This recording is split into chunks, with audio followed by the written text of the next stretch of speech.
So, ano tong forestall the objection? So, ito yung um, parang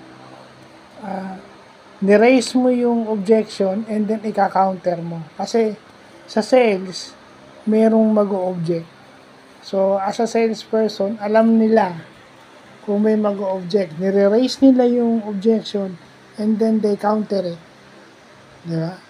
Pero ang sinasabi nila, ang raise lang daw na pwedeng mangyari doon pag pinorstall mo o yung pinorstall mo yung objection is magkakaroon ng self-doubt o ang apektado lang doon is yung mga customers na masyadong self-conscious. So, yun. Talagang may risk ka, pero dapat i-take mo rin yung risk na yun. Kasi malay mo, mabago mo yung isip, di ba?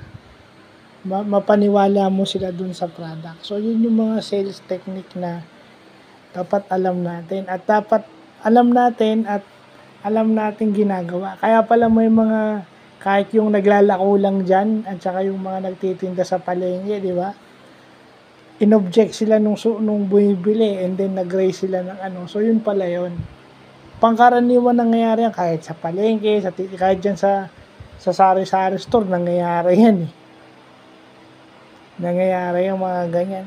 Ito yung mga pang araw-araw, hindi mo kailangan mag-aral ng business administration o mag-masters ng business administration. Ito yung mga bagay na nangyayari talaga daily. Dito lang sa atin sa paligid natin nangyayari na.